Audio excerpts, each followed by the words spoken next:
The following presentation was recorded live by Voices from Jerusalem.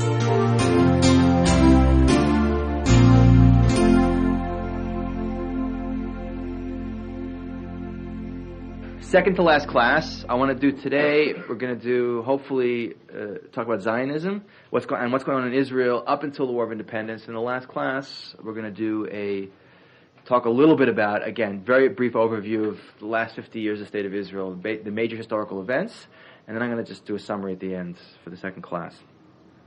Okay, I wanted to begin with Theodor Herzl, who is certainly one of the people who you can't study Zionism without studying Herzl. As I mentioned before, Herzl didn't originate Zionism, but because of his circumstances, he is always associated as the major figure in the Zionist movement. I mentioned we talked about the Dreyfus trial. I mentioned Herzl's name there. Herzl is actually originally He's born in a completely assimilated family. And he worked as a journalist. He's actually trained as a lawyer, but he worked as a journalist for the New Free Press in Austria. And of course, Austria at the time was a place that had a very large Jewish community and a very assimilated Jewish community. We already talked about the Reform movement. This is one of the most westernized, assimilated Jewish communities in the world. Herzl's dates, by the way, 1860 to 1904. He dies at age 44 of a heart attack.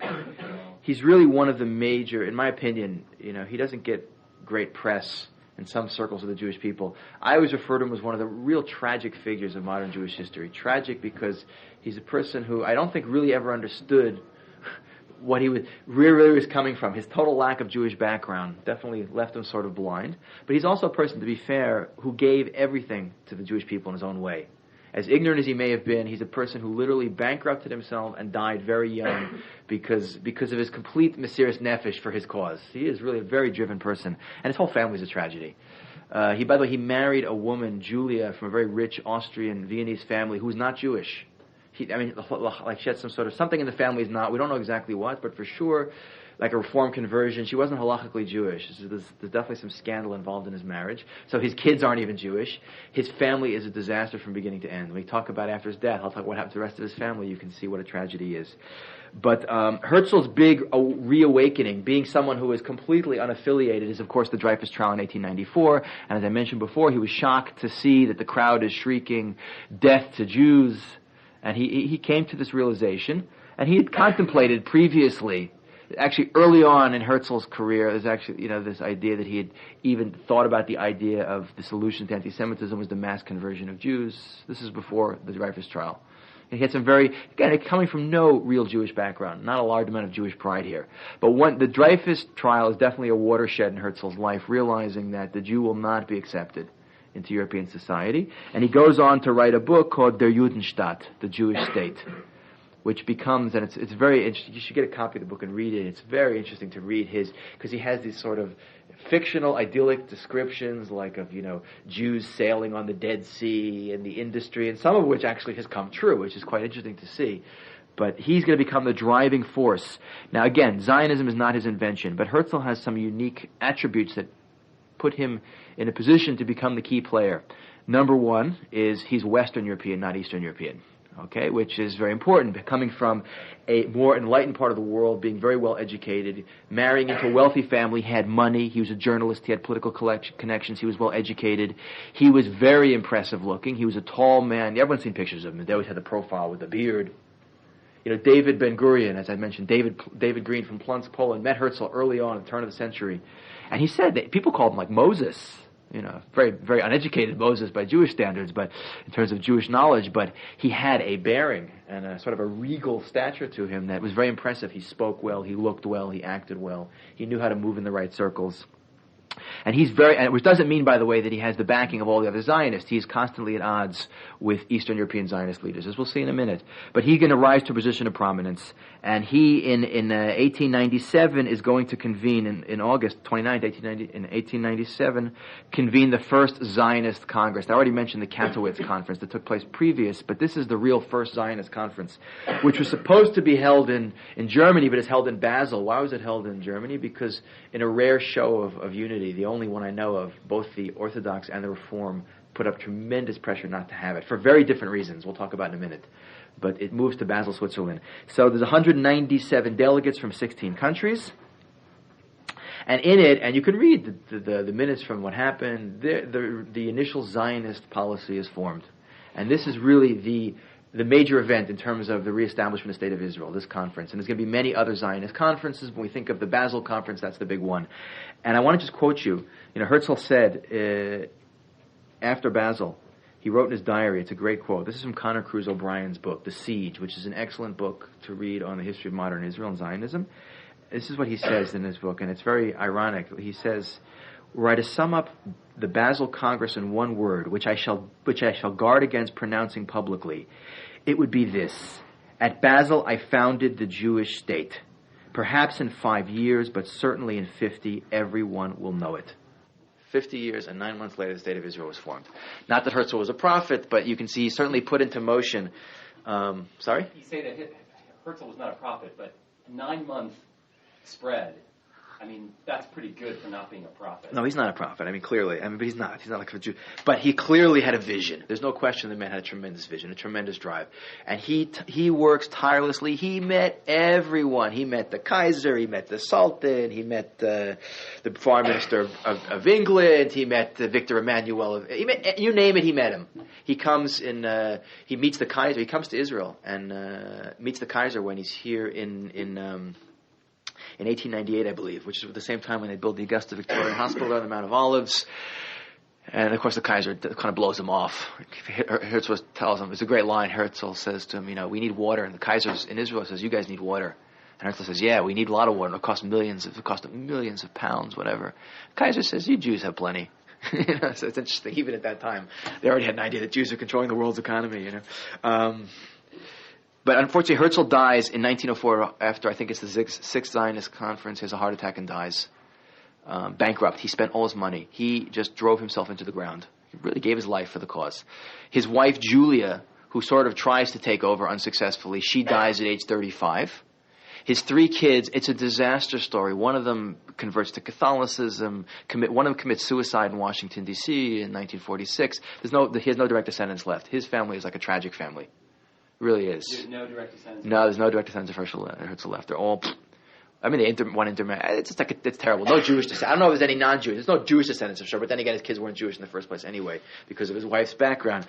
But he's a very interesting character in Jewish history. He gets, and not to spend more time on him, but certainly he served his purpose. And then he's like one of those, there's certain insects that have a very short lifespan. They come, they do a lot, and they're gone. He came, he did a lot, he's gone. But he certainly puts into motion much of what's going to be the modern state of Israel today. Yeah. Where's his laptop? There's all kind. There's so much. I can't off the top of my head recommend a bibliography. There's so much stuff written on Herzl. I mean, tons. He's one of the big guys. I'll try and find you. I'll ask for a good source and find out. If you, I'll ask tonight in my tour guide's course.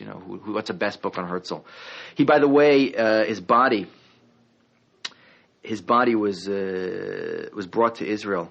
He dies on July 3rd, 1904, but in 1949, right after the founding of the State of Israel, his body is disinterred. He was buried in Europe and brought to Israel and buried on Mount Herzl. And you go to Mount Herzl today, you can see Herzl's tomb. He's up there. They had a big state funeral. His body was in state, and there was a whole big thing. I want to talk about some of the other personalities that are very important at this time. One of them is Chaim Weizmann. Chaim Weizmann, who is 1874 to 1952. He was born in Russia. He was a European educator. He was a chemist. He, early on in his youth, became associated with Chobevei Tzion, the Lovers of Zion movement. And after Herzl's death in 1904, he becomes the de facto practical leader of the Zionist movement. He, by the way, is going to move to Manchester, England, and become a chemist. He is the person who invents artificial acetone, which is the chief ingredient, I think it's acetone acetate, chief ingredient in cordite, which is the chief ingredient in gunpowder, which enabled, this is of course on the eve, all this is taking place as a chemist in England during World War I, which enabled the English to mass produce gunpowder necessary obviously for their war effort. Because of this, he becomes friendly with Arthur Balfour. The government at the time is David Lloyd George, and David Lloyd George's foreign minister was a former prime minister of England by the name of Arthur Balfour. And through Weizmann's, discoveries in chemistry, he gets in very good stead with the British government. Balfour will later say that acetone converted me to Zionism. Now, the whole British relationship with the Jews is one of the most interesting, if you want to study one of the most interesting questions in modern Zionist history, is what the British had with the Jews. It's a very ambivalent relationship. There's a great book I highly recommend, Barbara Tuchman, The Bible and the Sword. Barbara Tuchman being one of the greatest historians in modern history, two-time Pulitzer Prize winner. She wrote an amazingly interesting book on the relationship of the English to the Bible throughout history. Very fascinating. But, sorry?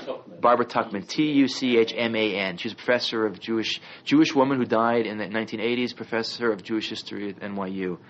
She has some fantastic books. Also, I highly recommend, not to get off topic, but The Distant Mirror, which is about Europe in the 14th century, won a Pulitzer Prize, one of the best history books I've ever read.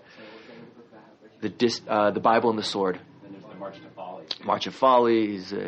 She has tremendous... The Guns of August, great book about the start of World War I. I have all of her books. She's a fantastic writer. Weitzman, by the way, is going to go on to lay the cornerstone of the founding of Hebrew University in 1918. If you go to the Har Sofim campus, there's a big painting in the Student Union. You can see a very famous painting, and there's Weitzman and all the big... and Herbert Samuel and all the other people who were... I think Herbert Samuel was there. Not sure. Maybe it's before his time. Better get that straight. I think in 1929 when Hebrew U, is founded. He's in the painting, I'm pretty sure. He dies at age 72. By the way, there's a very interesting... Actually, let me hold on. I'm going to tell an interesting story about Weitzman and Arthur Balfour.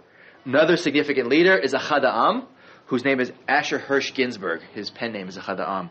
1956 to 1927. He was originally one of the Maskilim, one of these guys who was into Slavic Jewish culture, who becomes disillusioned. He becomes involved in Chibat Zion, the Lovers of Zion. He is sort of the great intellectual, cultural leader of the early Zionist movement, and his whole view of what the Jewish state was supposed to be was not a refuge for millions of poor Jews from Eastern Europe, but rather the place where the modern Hebrew would create a Jewish culture. And he wanted to really make sort of an elitist society of educated, cultured Jews to create sort of a modern, secular Jewish paradise in the land of Israel. So he's a very interesting figure. Obviously, one of the most important people, David Ben-Gurion, David Green, 1886 to 1973, born in Plunsk, Poland, very, very significant character. He's one of those great guys, small in stature, but incredibly great in personality. He's a person I would love to have met, like a real powerhouse. Would that we had, a guy like David Ben-Gurion in the head of the Labour Party today. He would be horrified at what's going on in this country. He was by no means the vision we have of like sort of the leftist political leader that's in Israel today. He was very, very strong character from a religious family, a religious Zionist, early Zionist family. He goes off. He leaves Judaism. He comes here at a very young age. And he really is a classic case of a person who came here very young when Israel was in a very bad state, and suffered through the poverty and the famines going on and the drought, and he would not leave the country. He arrived in 1906. In 1915, when Israel was still under Turkish control, which is, by the way, the same time as our Rosh Hashiva's father, Rabbi Noach Weinberg, was here in Palestine, had to flee, similar time period. They both got in trouble with the Turks, both had to leave, both go to New York. Okay, interesting. Only difference is Rabbi Weinberg's father becomes a businessman and gives birth to several children, including our Rosh Hashiva. But David Ben-Gurion comes to New York and takes a wife in America. He comes back to Israel later. He ends up becoming the head of the Jewish Agency in 1935.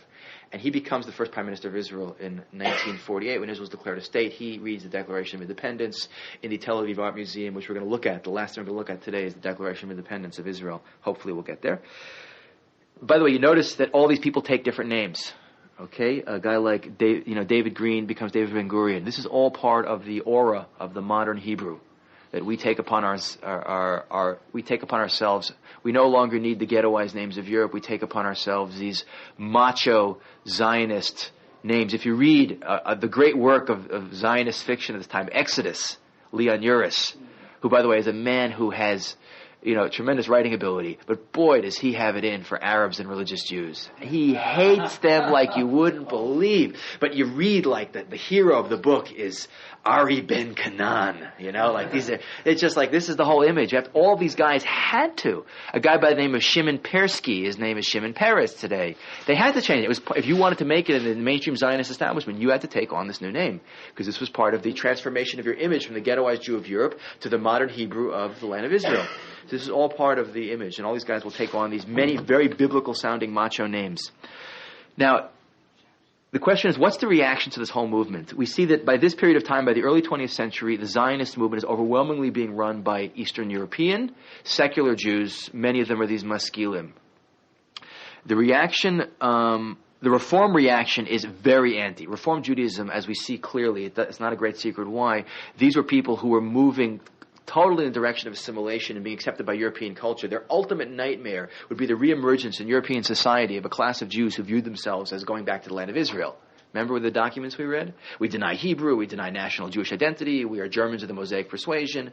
So the Reform movement is going to be, in terms of its political platform, virulently anti-Zionist until World War II. Then the Reform does a big about face now. Now they're so into, you read the platform I read you of the, that just came out with last year, of we support Aliyah and learning of Hebrew. That's a reaction to the Holocaust. The Orthodox world also, to a large extent, with a few exceptions, is going to be more or less anti-Zionist. For the same reason, out of the same fear that they're going to be very anti-people going to America at the same period of time. They're going to be what? For the same reason that many of the Orthodox leadership was against people leaving Eastern Europe and going to America. This is a place where you go off. You leave Judaism. You leave Torah. Okay, the two big points of opposition we see are the idea of forcing God's hand. That this is like Jews who aren't even God-fearers who are pushing an issue amongst the Gentiles to reestablish a state. It's not our time to do this. When God's ready, He'll do it. I'm not going to go into right or wrong. Okay, on that, but that's interesting issue number one. And the bigger issue is definitely the notion that the vast majority of the leadership of the Zionist movement was very anti-religious. Okay, and Jews who went to Israel lost Torah.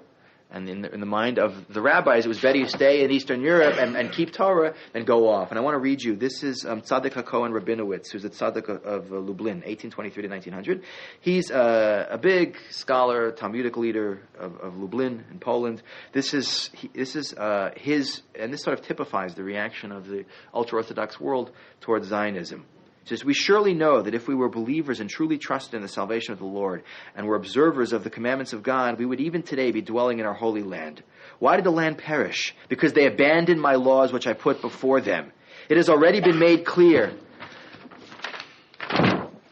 that the Zionists reject all the commandments and cleave to every manner of abomination. It may be assumed that if the Zionists gain domination, they will seek to remove from the hearts of Israel belief in God and the truth of Torah. They have thrown off their garments of assimilation and put on a cloak of zeal so that they appear zealous on the behalf of Judaism. They are, in fact, digging a mine beneath our faith and seeking to lead Israel from beneath the wings of the Shekhinah, the divine presence. That's a pretty harif statement, as we say, very harsh. But I hate to. If you read the attitude of the modern Zionist movement, there's a lot of truth to that.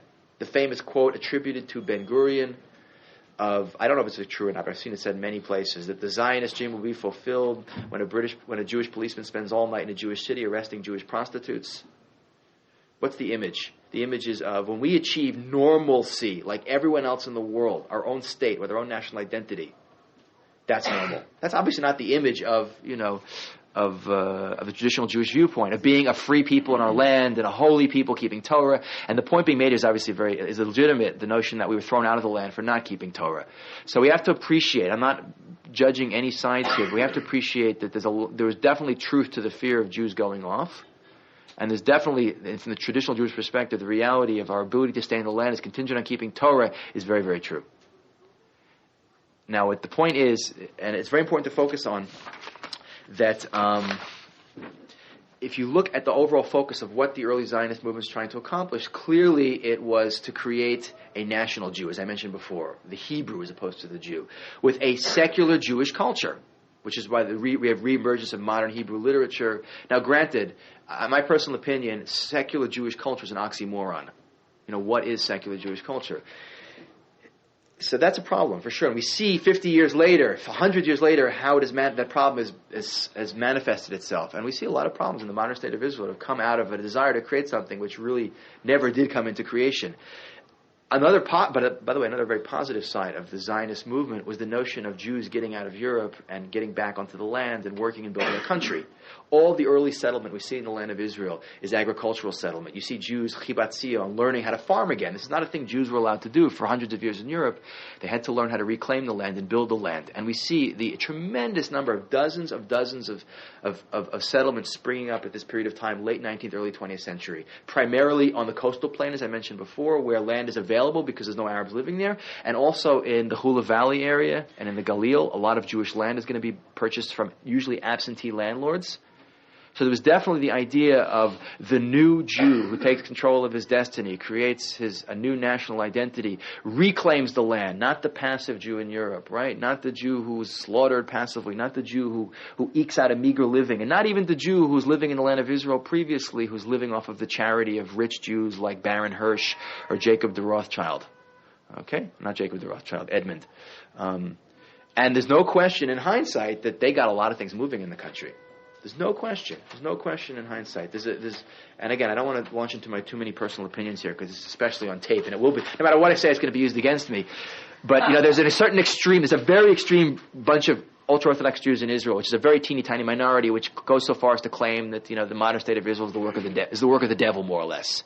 Now, I am a firm believer that everything that happens in Jewish history is in the hand of God.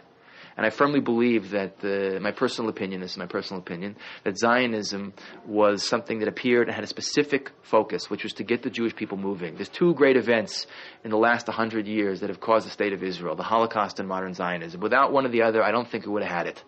One without the other wouldn't have worked. Without the Jews getting our tushies kicked in Israel in the most horrible way in the Holocaust, and without a bunch of people, taking the initiative and making things start moving here, we wouldn't have a state of Israel today. But on the other hand, the great tragedy of the Zionist movement, and you don't have to be a scholar to see this, is Leon Pinsker said it beautifully. The guy who wrote the pamphlet Auto-Emancipation, one of the founding fathers of Bilu. He said, we wanted to create a nation of Apikorsim. We ended up with a nation of Amaratzim, which is we wanted to create a nation of people who were steeped in Judaism, who knew the Bible like a Ben-Gurion, who could quote it. Believe me, if David Ben-Gurion were beamed, he would win the International Bible Contest, hands down. These early guys, Ravnitsky, Bialik, they knew it. People who knew Torah, who realized that the Jewish roots in the land of Israel, although we're not religious, are based on a Jewish identity that is very old and in the Bible. What do we end up with? You can see 100 years later, at Yitzhak Rabin's funeral, Shimon Peres cannot pronounce a sentence from the Bible correctly. It's a tragedy. It's a tragedy. My kid, I remember they came home from kindergarten years ago, and one of my kids was singing a little song which says it all. Eretz Yisrael bli Torah kamo guf bli neshama. The land of Israel without Torah is like a body without a soul. And it's the great tragedy. And we see it, and it's so sad that, and when I came in Israel in 1982, they had to do a survey, Jerusalem Post. They asked Israeli high school students, how many of you are Zionist? In 1982, 12% of Israeli high school students said they were Zionists. Now that is far less than half of that. You know the definition of a Zionist today? Is someone who lives outside Israel, who gives money to a Jewish organization that gets a third person to come live here, preferably from Russia. Okay, we see a country, and you see what's happened in the land of Israel is in many ways a tragedy. That the country was gutted of its soul, and now you have the modern state of Israel, whereas you had, and you look at the early kibbutz movement, these were people who reclaimed the land, their sweat and their blood, and the stories are unbelievable what these people did, schlepping and draining swamps and malaria, and total, and it's really very, if you look at the propaganda of like Russian workers, it's so close. That these are people who are very socialist in their attitude, very collectivized, very anti-materialist. Ben-Gurion didn't want television in Israel. It's decadent. I mean, these are people who are really into the work ethic in their own way. The only, by the way, even marginally working example of collectivization we have in human history are kibbutzim, which, by the way, don't work either. They're all going bankrupt. But at least they worked much better than the collectivized farms in Russia because they were a real bunch of idealistic people who were not materialistic, who were into the ideology, and they built the country. You look at Israel today, on the eve of the millennium, you have people who all they want to do is be like America. The materialism, it's terrible. It's a big, big tragedy. It's the greatest tragedy and that the soul is gutted from the Jewish people. I don't want to rant and rave about this more. I'm not anti the state of Israel at all. I serve in the army. I made Aliyah. It's not my thing here. But one thing we know, and this is when you look at this quote from the Tzaddik of Lublin, he says it very clearly, that we're only allowed to stay in this land if we have a relationship with God, okay, in Torah. And to think we can create a mini version of America here, which is unfortunately to a large extent, if you go to Tel Aviv, what it's become is a big tragedy.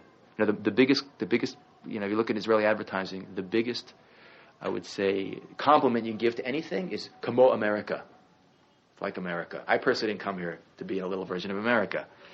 But just to end with a story, I think it says it all. My sister was an artist. She does art crafts fairs. Maybe you know her, Raphael Shor's wife. She sells little mezuzot, really cute ones with pictures on them. That's your sister? That's my sister. I was working at a crafts fair for her in my community a couple of years ago, and we had all the mezuzahs on display. And a secular Israeli family walks in, And a little kid, about 6 or 7, looks at the mezuzot, and he says, Ima, mazeh?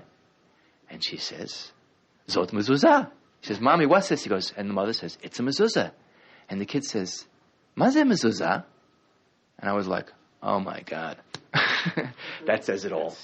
That you have a Jewish kid living in the land of Israel, doesn't know what a mezuzah is a very scary thing. Anyway, enough of that's probably the most personal opinions you'll ever hear out of me in the whole class. But I want to go forward and get to the founding of the state. Let's jump ahead to World War I. Now, World War I, we mentioned before, is a very part of the whole process of the uprooting of the Jewish community leading to World War II. We talked about that already. But World War I has a big impact on the Jews in the land of Israel. By 1914, there were already 90,000 Jews living in the land of Israel, the population. A lot more Arabs still living here, but a lot of Jews coming back. So we're already there's been several aliyot, waves of Jewish immigration into the land. During World War I, as I mentioned, the basic breakup is the Central Powers of Germany, Austria-Hungary, and Turkey. Big stupid mistake the Ottomans make, siding with the Germans, against the Allied powers, Russia, England, France, later the United States. The whole Middle East is under the control of the Turkish Empire, which by the 20th century is called the sick man of Europe. It is a decrepit, rotting empire, just waiting to be blown over. And World War I finishes off the Turkish Empire.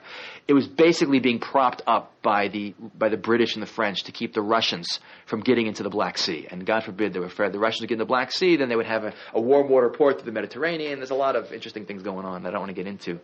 But their fatal mistake is to side with the Germans and the Austro-Hungarians. During World War I, from 1914 to 1918, the British are actively involved in getting the local population. Since nationalism has been such a big thing in Europe in the end of the last century and the beginning of the 20th century, the British, it's caught on in the Middle East. The Arabs are starting to get an idea of nationalism. There's no Arab countries then. There's no Syria, Lebanon, Egypt. They're all just provinces of the Turkish Empire. So the British are actively involved, both with the Arabs and the small Jewish population, in trying to get them, basically it was a symbiotic relationship. The British said, you help us throw the Turks out of the Middle East. And why do the British want to get into the Middle East? Suez Canal, right? They want to have continuous territory going all the way through, from Egypt all the way through to Israel. They want to control it all. This is the British imperialism. The French want to get in on it. Everyone wanted to get in on it. You help us get the Turks out, we'll help you with national self-fulfillment when we get control of the Middle East. So you had people like Lawrence of Arabia, who's running around with Ibn Saud and Prince Faisal. They have trying to get you can go watch the movie. It's one of the best movies ever made with Peter O'Toole. He's a tremendous character, T.E. Lawrence, great Arabist. Unfortunately, there's a lot of English people who are very into Arab culture. They're going to cause a lot of problems for the Jews. They're going to be very anti-Zionist fulfillment.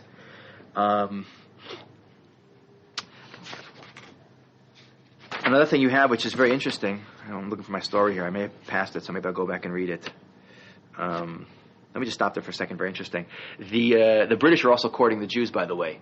And even before World War I, the British are courting the Jews. As a matter of fact, in 1903, this is the story I wanted to mention with Chaim Weizmann. In 1903, after the Kishinev pogrom, Herzl's getting a bit frantic that we got to get these Jews to someplace, and there's no place. The British have not come out yet with any commitment to give the Jews a piece of real estate. In 1903, they offer the Jews Uganda. Okay, and Herzl goes for it. Not that was his ideal, but he realized we got to get these Jews somewhere, and the British are offering us a piece of real estate. Uganda, Kenya was a British territory. They're willing to give it to us. The Eastern European Zionists were virulently against the idea of compromising on anything. We're only taking Israel. We're not taking any other territory. The great quote, the great conversation that takes place between Arthur Balfour, foreign minister, and Weizmann in England is Balfour offers Weizmann Uganda, and Weizmann says back, Mr. Balfour, would you take Paris over London? And Balfour says to Weizmann, but we already have London, meaning you Jews should take whatever you get. Beggars can't be choosy. At which point Weizmann, proud Jew that he is, says, Mr. Balfour, the Jews had Jerusalem when London was a marsh. That ended that conversation. But David Lloyd George, who became Prime Minister in 1916, this is in the middle of World War I. He gets Arthur Balfour to issue a declaration, which is November 2nd of 1917. The declaration is sent to Lionel Rothschild, the first Jew in the House of Lords, who was a guy who had to reject the position several times because he wouldn't take an oath on the Christian Bible. But this declaration is later known as the Balfour Declaration, which said, and I quote, His Majesty's government looks with favor upon the establishment in Palestine of a national homeland for the Jewish people. Which is amazing, by the way. After 2,000 years of living in diaspora, the British are offering the Jews a homeland. Okay, and as to why, it is one of the most interesting topics. Also, it's part of that big topic of what did the British have with the Jews. It's such an interesting love-hate relationship. On one hand, they love us. On the other hand, they hate us. And there's no question that a British colonial interests played a big part in it. They're dangling a big carrot in front of the Jewish people. A month later, Jerusalem is surrendered to the Turks. By the Turks to the British army. By the way, it happens to be, it was initially surrendered to a British cook out foraging for some vegetables. But there's a great picture of General Allenby, who comes through Jaffa Gate, walks through, goes to the Citadel where you can enter the Chilhuli exhibit now, stands on where the drawbridge is and accepts the key to the city. So when World War I ends, the Turkish Empire is divided up primarily between the British and the French, the victorious people. And they create all of these artificial countries that we have today, which make up the countries of the Middle East. And the problem was, in 1922, the original idea of the Balfour Declaration was to give the Jews a huge piece of real estate as a homeland. The Jews would have preferred, like Weitzman, to have the word the instead of in there, the homeland. The British were being very non-committal here. But they now found themselves in a position to fulfill their initial commitment. And in 1922 already, the British are given the mandate to rule Palestine contingent on them fulfilling the Balfour Declaration, okay, which is giving the Jews a national homeland. The problem is, of course, that the British have huge pressure on them from the Arabs because they had to pay back a lot of other Arab leaders. You had Ibn Saud, and you had Faisal, you had Hussein, Sharif of Mecca, and all these other guys who we're going to talk about where they're going to all get their own little countries.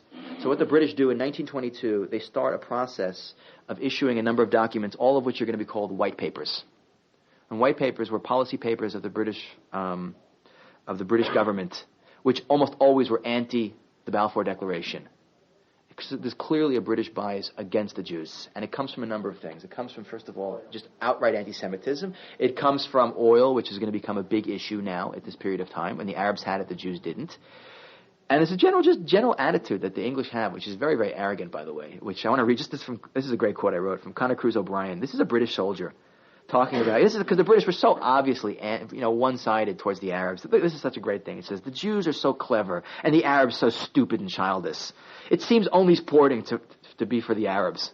They're such idiots. They're so condescending towards the Arabs. Those Jews, they got everything. We don't need to help them. And plus, there was, obviously there's a lot more Arabs in the Middle East. They sat on a lot more property. They had a lot more real estate. They had oil. There's a lot of people like T.E. Lawrence advocating the Arab position. So they're going to embark on a series of official British policy documents that are designed to basically go back on their backpedal from the Balfour Declaration. The first is in 1922. They lop off 73% of what was supposed to be Israel. The original land was amazing. It was like all of what is Israel and all of what is Jordan. Huge piece of territory. They give it to Abdullah, son of the Sharif Hussein of Mecca, because Ibn Saud got Saudi Arabia. They had to pay back the children of the Sharif of Mecca, Sharif meaning nobleman, descendant of the Prophet Muhammad, who's in charge of the Islamic holy sites. They have to give him some land. So they give him a country which they call Transjordan, which today we call Jordan. Okay? Now, Abdullah, sorry? What's the trans? I don't know where they get the trans. I don't know. Sorry? Sorry? Yeah, right, whatever.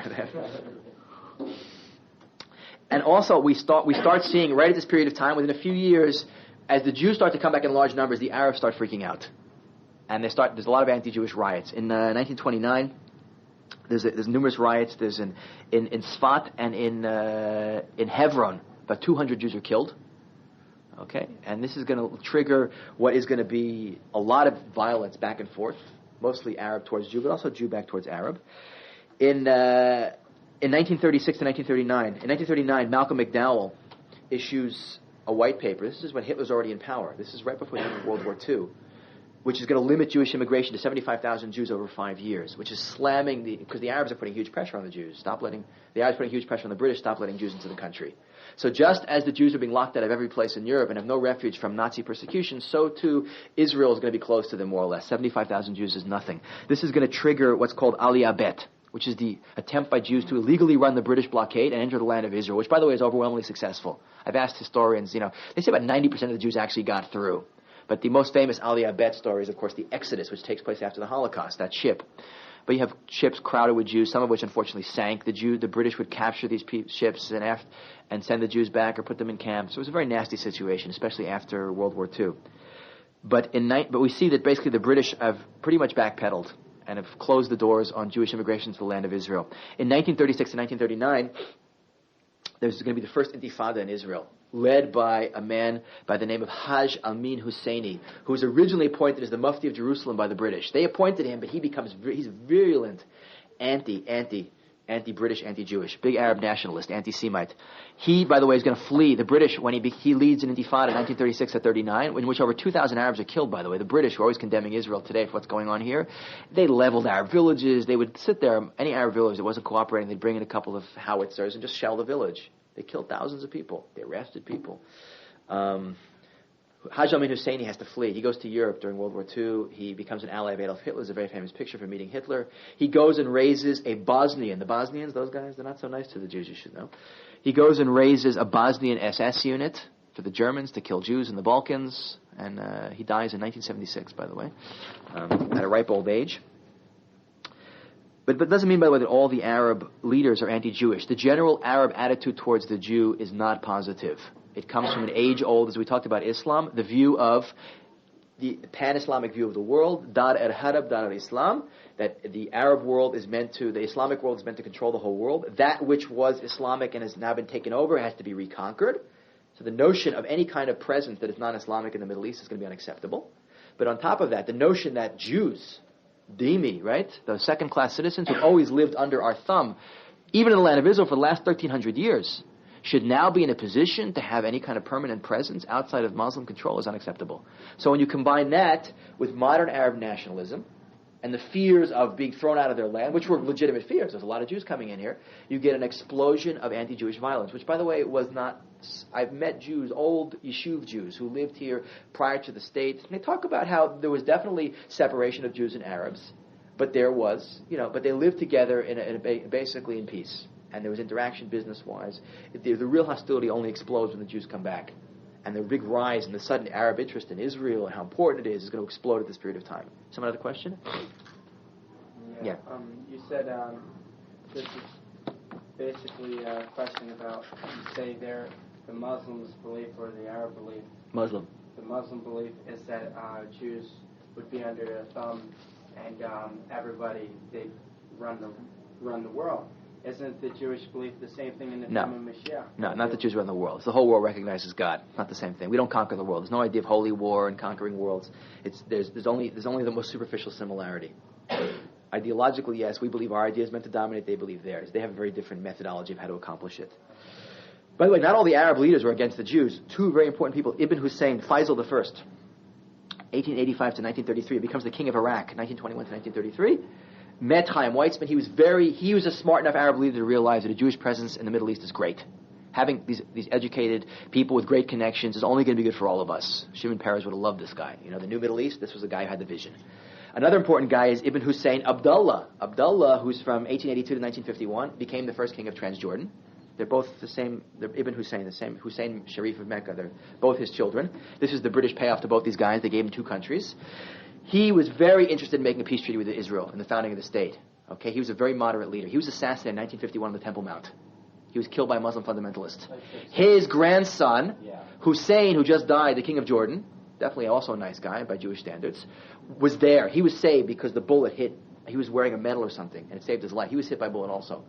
And he's the grandson because Hussein's father, Hassan, I think they're all Hussein Hassan because they're all family of Muhammad, was insane. Hussein was and he never became king. So Hussein, it skipped a generation. Hussein becomes king very early on, at a young age, and he's one of the longest reigning monarchs until he died a year ago. But those two guys, unfortunately, the moderates don't dominate. They're out of power very quickly.